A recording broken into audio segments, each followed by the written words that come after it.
Even in this remote corner of the world, humans have had an incredible impact on the environment.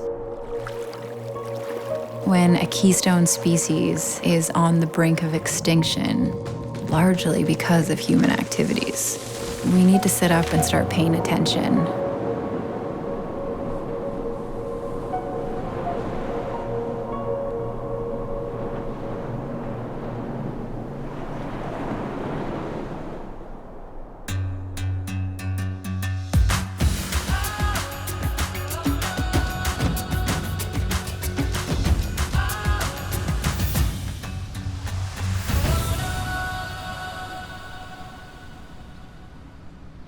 My name is Jessica Hutchinson. I'm an ecologist, and for the last 15 years, I have been working in habitat restoration here on the coast of Vancouver Island.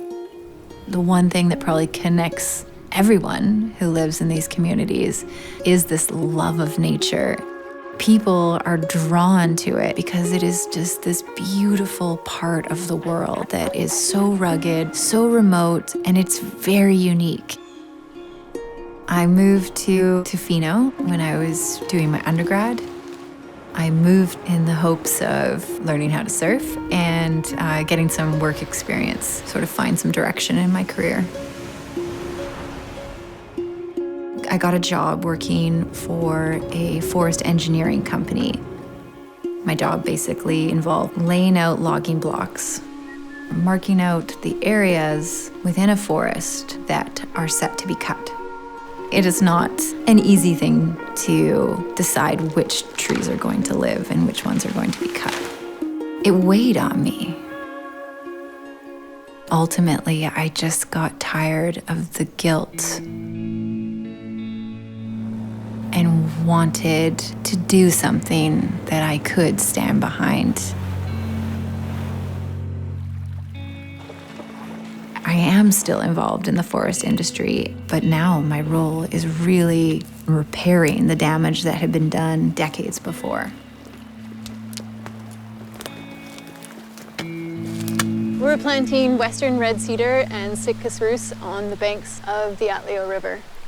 These trees will grow up and provide shade and nutrients to the river and have huge root systems that prevent erosion and secure the banks of the river so that we have the habitat the wild salmon need. At Central West Coast Forest Society, we are so fortunate to work with the logging industry who bring a wealth of knowledge to the work we do.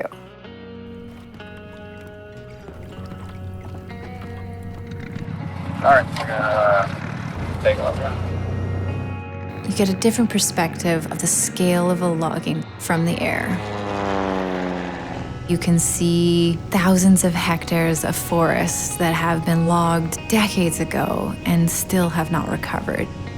This resulted in extensive erosion and the degradation of salmon habitat. When it slid all the way to the river and basically bisected the river with gravel. In a very short time period, we have logged an extensive portion of Vancouver Island.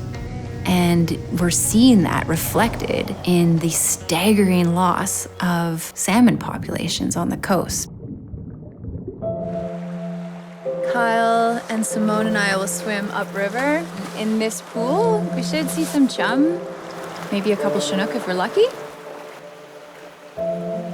There's this unique relationship that exists between a salmon and a forest. Salmon are almost as much an aquatic species as they are a terrestrial or land-based species because part of their life cycle in the freshwater environment depends so greatly on the forest that surrounds these rivers. This used to be a forest, and then after they logged it, the river just unraveled, and we have this massive unvegetated gravel bar. So we've done all this willow staking to slow the water and let branches and leaf litter drop out of the water column and begin the regeneration of a forest on this gravel bar. Pretty pretty nice that we get to spend this much time in a watershed to get to know it and then to get to see its like recovery and to have that little touch to help it along. I really like when we build these ones here. You can instantly see the pools forming. You can see the little fish in there right away. To go out this big when you leave the river and then to come back this big. Going from fresh water to salt water and back. That's like us going to space and back without any oxygen.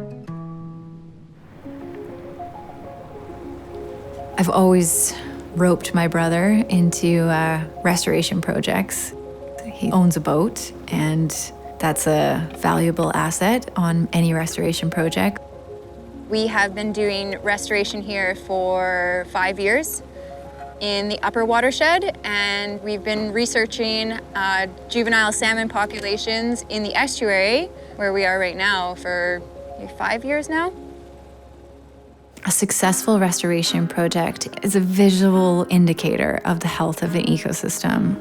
You can measure it by just looking at the salmon population alone, because salmon are this keystone species, and if we can effectively revitalize their populations, we will see a ripple effect.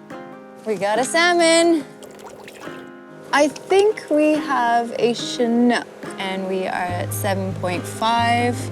To see salmon use a portion of the river that you've restored is an amazing feeling. It's those relationships that we're developing with nature that's going to help us heal it and help us restore these watersheds.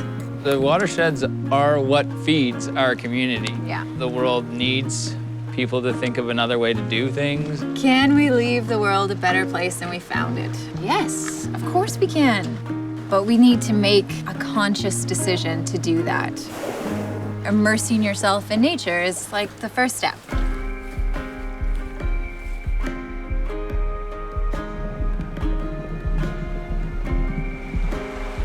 Humans have this innate connection to nature, be that like a small plot of land, your backyard, your neighborhood beach or forest.